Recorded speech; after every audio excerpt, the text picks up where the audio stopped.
Indian മഹാസമുദ്രത്തിൽ നിരീക്ഷണത്തിനായി അത്യാധുനിക sensor ശൃംഖല ഒരുക്കാനൊരുങ്ങി India. ചൈനയുടെയും പാകിസ്ഥാന്റെയും അന്തർവാഹിനികളുടെ സാന്നിധ്യം ഇന്ത്യൻ മഹാസമുദ്രത്തിൽ വർദ്ധിച്ചുവരുന്ന സാഹചര്യത്തിലാണ് നീക്കം.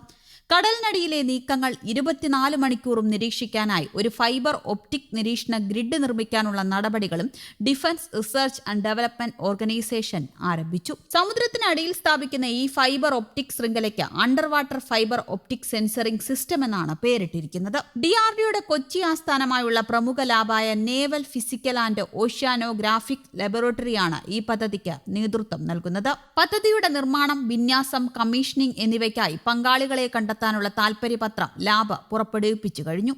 കടലിന്റെ അടിത്തട്ടിൽ സ്ഥാപിക്കുന്ന സെൻസർ നോഡുകളെ ഫൈബർ ഒപ്റ്റിക് കേബിളുകൾ വഴി കരയിലെ നിരീക്ഷണ കേന്ദ്രവുമായി ബന്ധിപ്പിക്കും. ഇതിലൂടെ ലഭിക്കുന്ന വിവരങ്ങൾ വിശകലനം ചെയ്ത് ശത്രു അന്തർവാഹിനികളെ കണ്ടെത്താനാകും. ഇന്ത്യൻ മഹാസമുദ്ര മേഖലയിൽ ചൈനീസ് ആണവ അന്തർവാഹിനികളുടെയും ഗവേഷണ കപ്പലുകളുടെയും കടന്നുകയറ്റം വർദ്ധിച്ചിട്ടുണ്ട്. ഭാവിയിലെ അന്തർവാഹിനി നീക്കങ്ങൾക്ക് ആവശ്യമായ വിവരങ്ങൾ ശേഖരിക്കാനാണ് ചൈനയുടെ ഗവേഷണ കപ്പലുകൾ ഈ മേഖലയിലെത്തുന്നത്. പാകിസ്ഥാൻ പുതിയതായി പുറത്തിറക്കിയ എയർ ഇൻഡിപെൻഡന്റ് പ്രൊപ്പൽഷൻ സാങ്കേതിക വിദ്യയുള്ള ചൈനീസ് നിർമ്മിത ഹാങ്ങോർ ക്ലാസ് അന്തർവാഹിനികൾ ആഴ്ചകളോളം വെള്ളത്തിനടിയിൽ കഴിയാൻ ശേഷിയുള്ളവയാണ്. ഇത് ഇന്ത്യക്ക് വലിയ വെല്ലുവിളിയാണ്. ഇന്ത്യയുടെ അന്തർവാഹിനി നവീകരണ പദ്ധതികൾക്കും ആണവ അന്തർവാഹിനി നിർമ്മാണത്തിനും വർഷങ്ങളുടെ കാലതാമസം നേരിടുന്ന സാഹചര്യത്തിൽ കടലിനടിയിലെ ഈ സംവിധാനം നാവികസേനയുടെ ശേഷി വർദ്ധിപ്പിക്കാൻ സഹായിക്കും. സെൻസർ ശൃംഖല മുഖേന 24 മണിക്കൂറും തുടർച്ചയായി നിശബ്ദമായ നിരീക്ഷണം നടത്താനാകും. യുണൈറ്റഡ് സ്റ്റേറ്റ്സും ജപ്പാനും ചേർന്ന് സമുദ്ര നിരീക്ഷണത്തിനായി ഉപയോഗിക്കുന്ന പ്രശസ്തമായ ഫിഷ് ഹുക്ക് സംവിധാനത്തിന് സമാനമായാണ് ഇന്ത്യയും ഇത് നിർമ്മിക്കുന്നത്. ചൈനയിൽ നിന്നും പാകിസ്ഥാൻ വാങ്ങിയ അത്യാധുനിക ഹാങ്ങോർ ക്ലാസ് അന്തർവാഹിനി അടുത്തിടെ കറാച്ചിയിൽ എത്തിച്ചിരുന്നു. ഇതിന് ആഴ്ചകളോളം വെള്ളത്തിനടിയിൽ ഒളിച്ചിരിക്കാനുള്ള ശേഷിയുണ്ട്.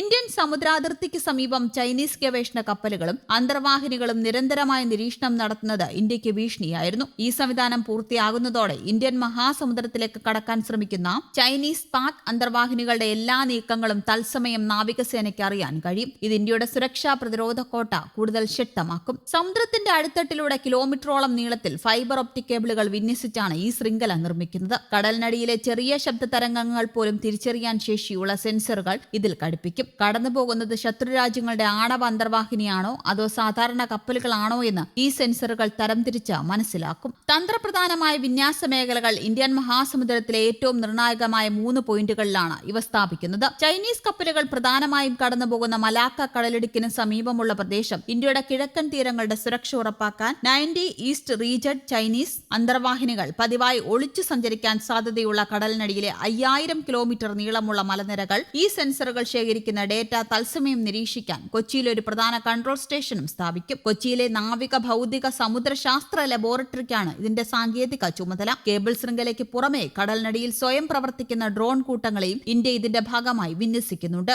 ഈ സുരക്ഷാ സംവിധാനം പൂർണ്ണ സജ്ജമാകുന്നതോടെ ഇന്ത്യൻ മഹാസമുദ്രം പൂർണ്ണമായും ഇന്ത്യൻ നാവികസേനയുടെ നിരീക്ഷണ വലയത്തിലായിരിക്കും. ശത്രുക്കൾക്കിതൊരു പേടി സ്വപ്നമാകും. News desk, Kerala Kaumudi.